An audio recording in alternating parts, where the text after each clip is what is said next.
Hi hello friends, welcome to Diwan vibe. இந்த வீடியோவில் என்ன பார்க்குறோம்னா ஒரு மோட்டிவேஷனை பற்றி தான் பார்க்குறோம். இப்போ தான் என்னோடய சேனல் நீங்கள் புதுசாக வரீங்கன்னா நம்மளோட சேனலையும் சப்ஸ்கிரைப் பண்ணி பெல் ஐகானை கிளிக் பண்ணிக்கிங்க. அப்போ தான் நான் போடுற ஒவ்வொரு வீடியோவும் நோட்டிஃபிகேஷனாக வரும். வாங்க வீடியோக்குள்ளே போடலாம்.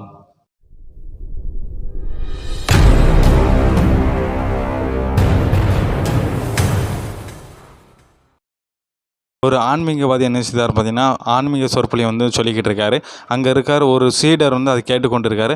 அந்த சீடர்கிட்ட போய் என்ன சொல்லுதாருன்னா, நீங்கள் வந்து நான் என்கிட்ட கேட்ட விஷயத்தை நீங்கள் போய்ட்டு எல்லா மக்கள்கிட்டையும் போய் என்ன செய்யுங்க சொல்லுங்கள் அப்படி சொன்னோன்னே, அந்த சீடரும் போயிட்டு என்ன செய்தாருன்னா, ஒரு பிச்சைக்காரை பார்த்து என்ன செய்தாருன்னா, இந்த ஆன்மீக சொற்பொழிவை வந்து சொல்லித்தாரு. சொன்னோன்னே அவருக்கு வந்து என்ன செய்யணும்னா, பிச்சைக்காரருக்கு வந்து என்ன செய்யலை, காது வந்து கேட்கல. உடனே வந்து என்ன சொன்னார்னா, அந்த சீடர் வந்து ஆன்மீகவாதிகிட்ட போய் சொல்லுதாரு, இந்தமாரி அவங்களோட போதனைகளை வந்து நான் அவர்கிட்ட சொன்னேன். ஆனால் அவர் என்ன செய்யலை, காது கொடுத்து கூட என்ன செய்யலை, கேட்கல அப்படின்னு சொன்னோன்னே, அந்த அந்த ஆன்மீகவாதி சொல்லுறாரு, நீங்கள் வந்து என்னை வந்து அந்த பிச்சைக்காரர்கிட்ட போய் கூட்டு போங்க அப்படின்னோடனே, இந்த சீடரும் போய் அந்த பிச்சைக்காரர் வந்து பார்க்காங்க. பார்த்தோன்னே அந்த பிச்சைக்காரர் வந்து சொல்லுது, நான் இந்தமாரி சீடர் வந்து உங்கள்கிட்ட வந்து ஆன்மீக சொற்பொழிவு வந்து சொன்னார்லா, நீங்கள் ஏன் காது கொடுத்து கேட்கலன்னு சொன்னோன்னே, அந்த பிச்சைக்காரர் வந்து என்ன சொல்லுறாரு பார்த்தீங்கன்னா, நான் வந்து 2 நாளாக என்ன செய்யல சாப்பிடாமல் இருக்கேன், எனக்கு வந்து என்ன செய்யல காது கேட்கல அப்படின்னு சொன்னோன்னே, அந்த ஆன்மீகவாதி என்ன செய்தாருன்னா, அந்த சீடருக்கு வந்து அந்த பிச்சைக்காரருக்கு வந்து என்ன செய்தாருன்னா சாப்பாடு வாங்கி கொடுக்காரு.